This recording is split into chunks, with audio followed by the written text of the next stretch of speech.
Hello and welcome to the first episode of Rusty's Collection, and in this episode I'd like to introduce you to my latest purchase, which I got about a month ago, and it is the car behind us, which is a 2004 Porsche Carrera 996 4S with a manual gearbox, and it is the Cabriolet.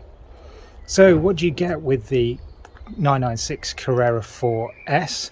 You get the turbo body. So this car comes with the turbo rear vents, turbo wheels and brakes, wide rear arches, turbo skirts, and the turbo front bumper, and also the turbo style lights, which are actually got in all Porsche 996s after 2002. They replaced the terrible fried egg headlamps, and the Carrera 4S, in my opinion, is the best looking of the modern era 911s, with the reflector going all the way across the back. I have seen people putting this reflector going all the way across the back on the next model, the 997 Carrera 4S. And my car, being the convertible, or Cabriolet, also comes with the factory hardtop, which was standard on the 996. All other 911s, the hardtop is optional, as it is on the Boxster. So the 997s and onwards, it was a factory option.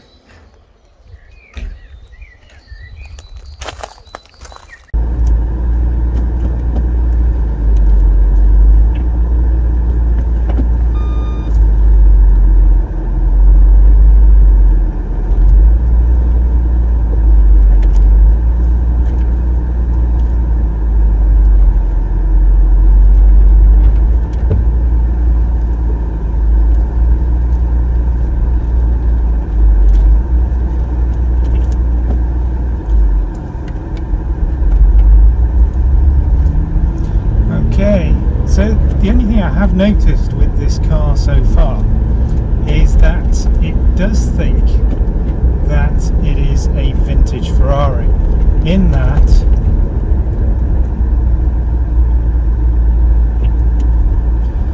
what I have noticed with this car so far is that it does think it's a vintage Ferrari, in that when it's cold you can't get the gears.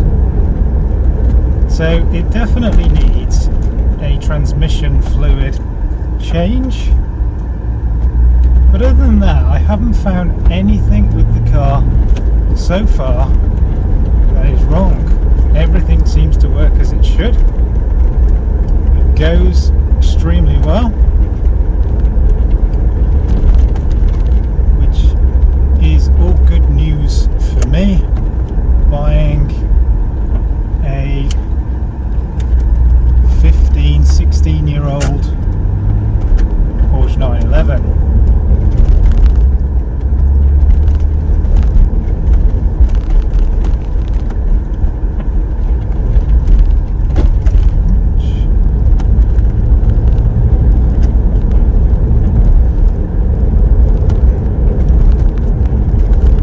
So the Porsche 911, the 996, replaced the much loved air-cooled, last of the air-cooled Porsche 911s, the 993, and came out in 1998, I believe it was, with a 3.4 litre engine, and in 2002 that was upgraded to a 3.6 litre engine, which is the one I have here. This, being the Carrera 4S Cabriolet, is actually the slowest of the 911s at that time. Does have the same power as the other naturally aspirated cars, which is 320 brake horsepower. This one has a 0 to 60 time of 5.3 seconds, as being the heaviest of all of the cars, being the convertible and being the four-wheel drive version. what you will notice from this interior is it is pretty much identical to, in actual fact, it is identical to that of the Boxster. Porsche in the mid to late 90s was going through a period of financial downturn, and they needed to find ways of cutting costs. What you'll have seen is, if you've ever driven any Porsches from the 80s and 90s, they all had very different interiors, and all the exterior parts were different as well. And what they tried to do with the cars of this era is use the same parts across all of the range. So you will notice that the interiors, as you go up through the cars, are all the same. So the Boxster, the 911, the Cayman, and now into the more modern cars, the Panamera and the Cayenne and the Macan, all have same interior switchgear, same seats in most of the cars, and a lot of the exterior parts are the same as well. Headlamps, so you'll notice on the Boxsters and on the 911s, they all came with the original fried egg headlamps of this era. And then, as I said, most people upgraded those to a clear lens because they didn't like the orange indicators, which was the main stick out point of the fried egg headlamps. And then, of course, this one having the turbo style headlamps, as did all 911s from 2002. Just putting nuts and lights here, clear out the way, and off we go again.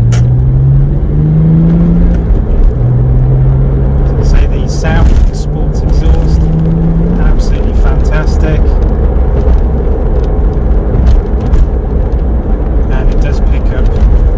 Well, no bumps or creaks or groans from the suspension.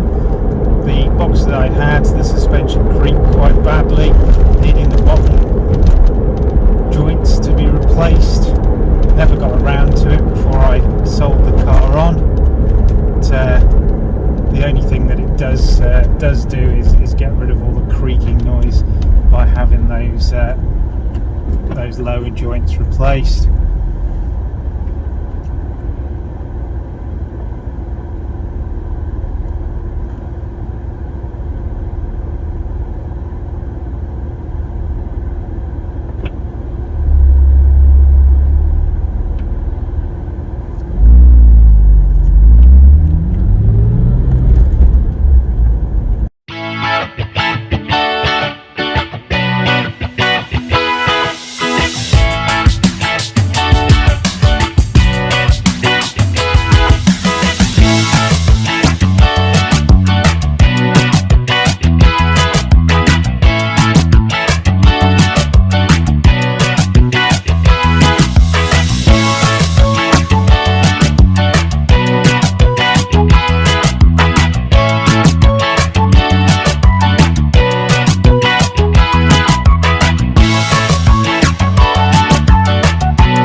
About the car so far after a month of ownership.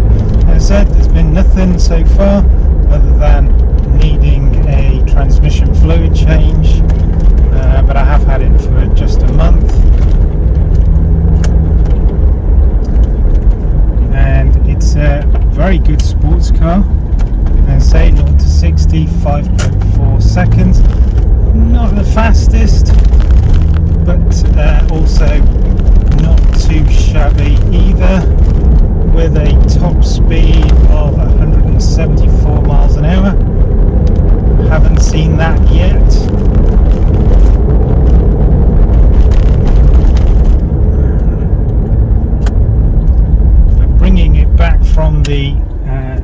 dealers a month ago with varying weather, rain, sunshine, etc. But very well up the motorways.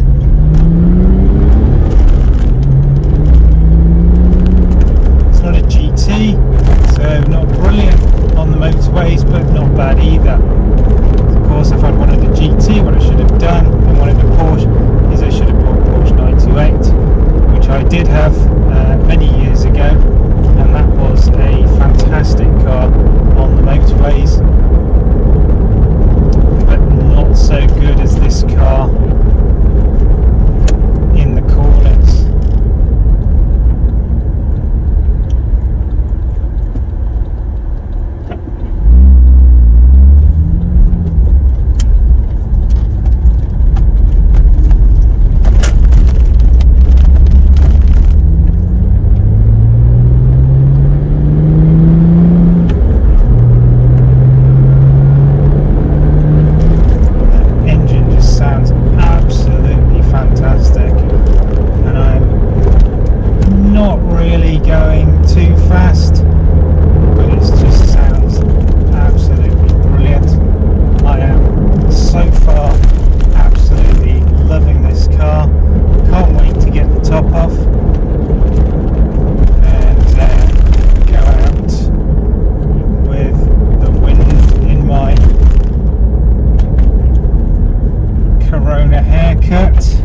As I'm calling it, not been able to get to the barbers. Hair has got a little bit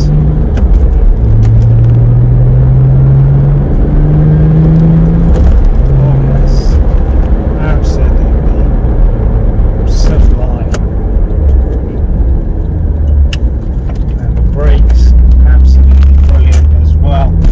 These large calipers and vented discs. Discs, absolutely brilliant.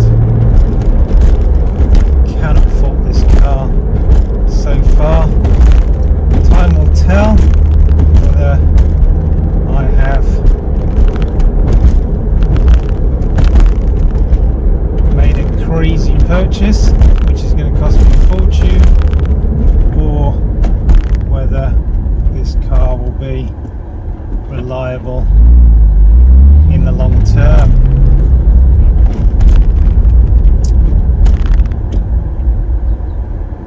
Anyway, that's enough of me boring you about my latest purchase, the 911. Hopefully I'll be back with more cars and more content.